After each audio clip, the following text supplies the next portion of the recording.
Welcome to the story. Don't forget to like, subscribe and support me. Alex had always considered himself a casual gamer. He wasn't a professional, didn't stream for thousands of adoring fans, and he definitely didn't expect to get trapped inside a virtual reality game. Yet, here he was, standing in the middle of a brightly colored asteroid field, clutching a bubble gun, and wondering how in the world he ended up in this situation. It all started innocently enough. Alex had seen an ad for Virtual Universe Battle Royale, the latest in full immersion virtual reality gaming. The ad promised endless fun, ridiculous challenges, and the most realistic holographic experience ever created. On a whim, Alex bought the game, figuring he'd spend a couple of hours messing around before returning to his regular routine. But the moment he put on the VR headset, something went wrong. The login screen flickered, the loading bar filled up, and they knew nothing. When Alex blinked, he was no longer in his living room. He wasn't even in his game menu. Instead, he was standing on a floating asteroid, staring at dozens of other confused players. The game had started, and they were all trapped inside. Alex looked down at the bubble gun in his hands. It was comically oversized, with neon lights flashing along the barrel and a small tank of soapy water attached to the back. The gun made a faint popping sound when he pulled the trigger, releasing a stream of bubbles that floated harmlessly through the air. "This can't be real," Alex muttered to himself, glancing around at the other players. Most of them looked just as bewildered as he felt, some clutching similarly ridiculous weapons of foam swords, inflatable hammers, and squirt guns. A voice boomed through the asteroid field, loud and authoritative. "Welcome to Virtual Universe Battle Royale." The voice was cheerful, almost too cheerful. "In this game, you must survive using creativity, absurdity, and a little bit of luck. Defeat your enemies with non-violent solutions, and remember, fun is the name of the game." Alex frowned. Non-violent? A battle royale where no one gets hurt? It sounded insane, but before he could fully process the idea, the ground beneath him rumbled. The asteroids began to shift and move, creating a maze-like arena of floating platforms and debris. Your first challenge: escape the asteroid field using the tools provided. Last one standing wins. Alex didn't need to be told twice. He spotted a nearby platform and sprinted toward it, jumping from one rock to another with more agility than he'd ever experienced in real life. The full immersion system was no joke. He felt every movement as if he were really there. As he reached the next platform, a bubble popped in front of his face. He turned to see a player laughing maniacally, aiming their own bubble gun at him. Instinctively, Alex raised his own gun and fired back. The bubbles collided in midair, creating a rainbow-colored explosion that sent both players tumbling backward. Alex landed on his back, groaning as he scrambled to his feet. This was ridiculous. How were they supposed to defeat each other with bubbles? The answer came soon enough. Another player rushed at Alex, swinging an inflatable hammer with a wild grin on their face. Alex ducked just in time, rolling to the side as the hammer came down with a soft whump. He fired his bubble gun again, aiming for the player's feet. The bubbles enveloped their legs, causing them to lose balance and fall flat on their back. Alex blinked in surprise. The bubbles were actually useful? He hadn't expected that. But as the player struggled to get up, trapped in a pile of bubbles, Alex realized that this game wasn't about brute strength or violent takedowns. It was about using the absurd tools they'd been given to outwit their opponents. With renewed confidence, Alex surveyed the arena. Players were flailing around, trying to figure out how to use their foam weapons and squirt guns to their advantage. One group had formed a bubble shield around themselves, bouncing from asteroid to asteroid like a giant, floating hamster ball. "This is insane," Alex muttered, but he couldn't deny that it was also kind of fun. He fired his bubble gun again, this time aiming for a nearby player who was trying to leap between platforms. The bubbles hit their legs, sending them spiraling off course and into the void below. The player vanished with a comical scream, their avatar disintegrating into pixels as they were eliminated from the round. It didn't take long for Alex to get the hang of it. He used the bubble gun to create traps, slowing down other players and forcing them to retreat. He even figured out how to use the bubbles to boost his own jumps, bouncing from platform to platform with increasing ease. By the time the first round ended, Alex found himself among the last three standing. The remaining players were clustered on a small platform at the center of the arena, eyeing each other warily. The voice boomed again. "Congratulations! You've survived the first round. Now, prepare for the next challenge, the dance-off." Alex's jaw dropped. A dance-off? Are you kidding me? But the game was deadly serious, or at least, as serious as a game involving bubbles and dance battles could be. The platform beneath them transformed into a neon-lit dance floor, complete with flashing lights and upbeat music. The remaining players had no choice but to follow the rhythm, their avatars awkwardly trying to mimic dance moves. At first, Alex struggled to keep up. He was no dancer, and the last time he tried to bust a move had been at a cousin's wedding, an embarrassing memory he'd rather forget. But the game's mechanics made it easier than it seemed. All he had to do was follow the prompts on the screen, moving his arms and legs in time with the beat. To his surprise, he wasn't half bad. His avatar spun and whirled, executing moves that he could never have pulled off in real life. The other players stumbled and faltered, their avatars glitching as they missed steps. The music picked up, and Alex found himself in a groove. He grinned, feeling a strange sense of accomplishment as he nailed a particularly complex dance move. One by one, the other players faltered, their avatars freezing and disintegrating as they were eliminated from the round. By the end of the dance-off, Alex was the last one standing. The neon lights flickered, and the dance floor vanished, leaving him alone on a small platform. "Winner, Alex!" the voice announced triumphantly. Alex let out a breath he didn't realize he'd been holding. He'd won. Somehow, he'd won the dance-off, of all things. But there was no time to celebrate. The platform beneath him shifted again, and the next level began. This time, they were on the moon, surrounded by craters and a low-gravity environment. The challenge? A cooking contest. Alex blinked in disbelief. A cooking contest? On the moon? Sure enough, the game provided each player with a small kitchen setup, complete with lunar ingredients. They were tasked with preparing a meal using only what they could find in the craters. It was absurd, but Alex had learned to roll with the punches by now. He scoured the craters for ingredients, finding moon rocks that looked suspiciously like potatoes and a strange, glowing plant that resembled lettuce. He even managed to catch a moon rabbit, an adorable, pixelated creature that hopped around the arena. The cooking itself was a challenge. The game's mechanics required precise timing and coordination, and Alex struggled to keep his ingredients from floating away in the low gravity. But somehow, he managed to put together a decent meal, a lunar stew with a side of glowing salad. The other players weren't so lucky. One player's dish exploded in a burst of pixels, while another accidentally set their kitchen on fire. In the end, Alex's meal was the only one that passed the judge's inspection, and he was declared the winner of the round. As the game progressed, the challenges grew even more ridiculous. There was a karaoke contest where players had to sing their way out of an asteroid belt, a scavenger hunt on a planet made entirely of candy, and even a puzzle where they had to solve intergalactic Sudoku while being chased by pixelated space sharks. Alex continued to win each round, much to his own surprise. He wasn't the strongest or the fastest, but his ability to think outside the box and embrace the absurdity of the game gave him an edge. Players started looking up to him, following his lead as he guided them through the increasingly bizarre challenges. But as the levels progressed, Alex began to notice something strange. The game wasn't just absurd, it was glitching. Objects would flicker in and out of existence, NPCs would repeat the same lines over and over, and sometimes, the environment would freeze entirely.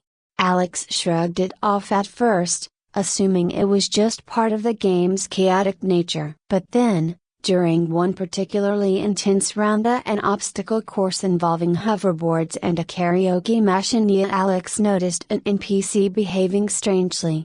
The NPC, an chef from the cooking contest, was standing in the middle of the arena, staring blankly into the distance. When Alex approached, the chef suddenly turned to him and spoke in a low, mechanical voice. "You're not supposed to be here." Alex froze. "What do you mean?" The chef's eyes glitched, flickering between different colors. "This game is not a game. It is a trap. You must find the exit before it's too late." A chill ran down Alex's spine. "What are you talking about? What trap?" The chef didn't respond. Instead, it vanished in a burst of static, leaving Alex standing alone on the hoverboard. Alex shook his head, trying to clear his thoughts. The game was getting to him. There was no way this was anything more than a weird, glitchy virtual reality experience. But the chef's words lingered in his mind as he continued through the course, barely paying attention as he dodged obstacles and belted out pop songs. By the time the round ended, Alex couldn't shake the feeling that something was seriously wrong. The glitches were getting worse, and the NPCs were starting to act a broken bar off. He shared his concerns with the other players, but most of them shrugged it off, too absorbed in the game to care. They were having fun, laughing at the absurdity of it all, and didn't seem to notice the cracks forming in the virtual world around them. But Alex couldn't ignore it any longer. The game was falling apart. And if what the chef had said was true, they were all trapped inside. To be continued a broken bar. Alex couldn't stop thinking about the chef's cryptic message. Even as the other players cheered and celebrated their recent win, he felt something gnawing at him. This wasn't just a game anymore. It couldn't be. The glitches, the bizarre behavior of the NPCs, and now the message from the chief. A broken bar. It all pointed to something deeper, something more dangerous. But what was it? As they prepared for the next round, Alex found himself keeping an eye on everything, noticing every flicker, every strange anomaly. His unease grew with each passing minute. The voice overhead announced the next challenge, a scavenger hunt through a jungle on a planet with shifting gravity fields. Normally, he would have been focused on strategizing how to win.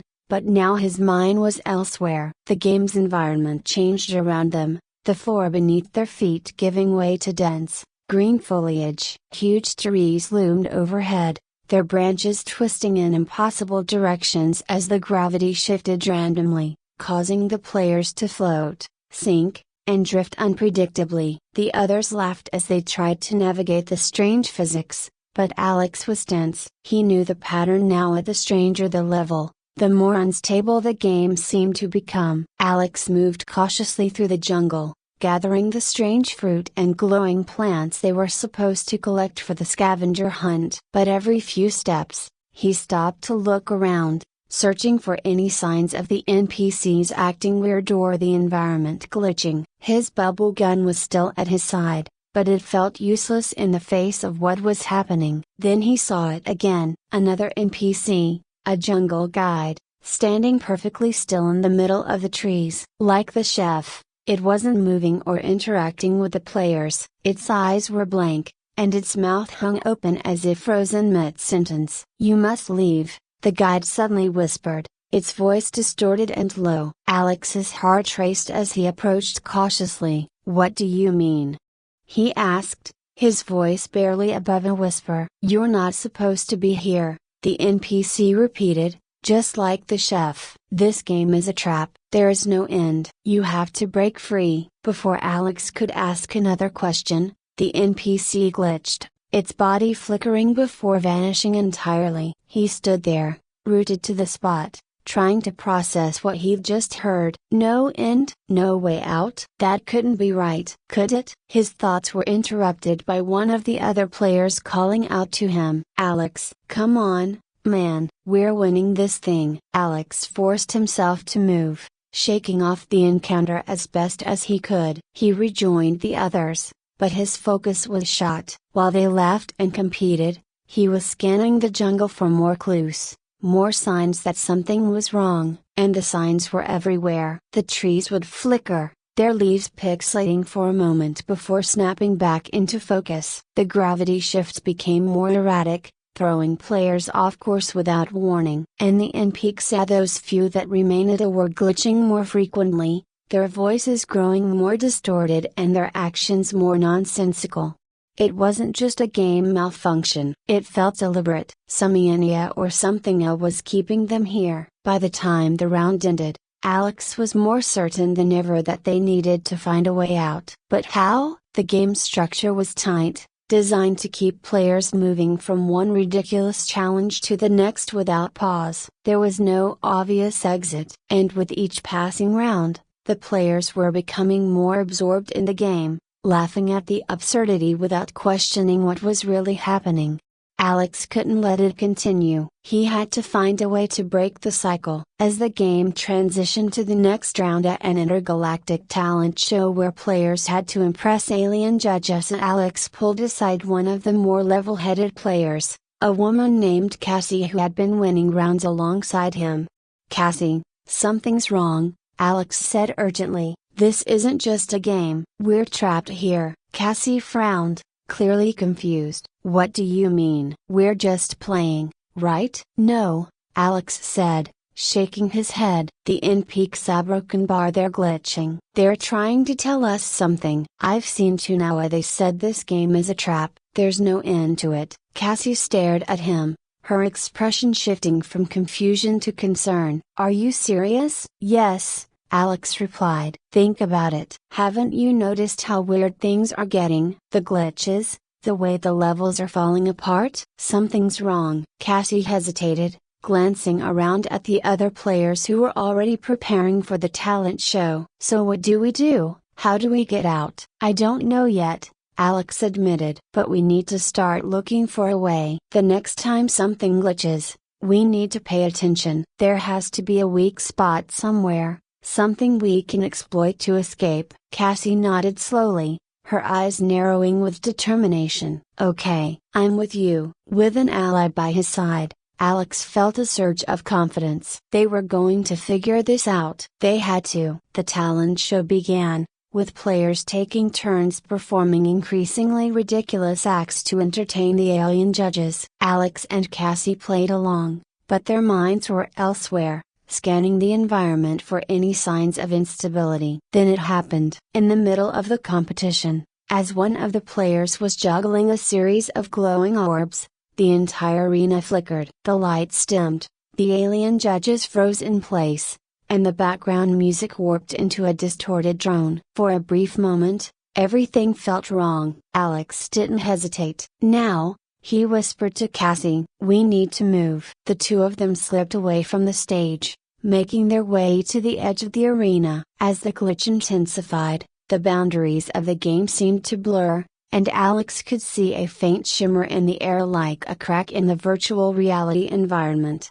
"There," he said, pointing. "That has to be it." Cassie's eyes widened. "You think we can get through?" "It's our best shot," Alex replied. They ran toward the shimmering crack, dodging the frozen players and NPCs as they went. The closer they got, the more the environment flickered, as if the game itself was trying to stop them, but Alex wouldn't let it. He reached the crack first, hesitating for only a second before reaching out to touch it. His hand passed through the shimmer, and for a brief moment, he felt nothing but cold emptiness. Then, with a sharp pull, he was yanked forward, the virtual world dissolving around him. He landed hard on the ground, gasping for breath. When he opened his eyes, he wasn't in the game anymore. He was back in his living room, the VR headset lying discarded on the floor. Alex sat up, his heart pounding. He was free. He'd escaped. But when he looked around,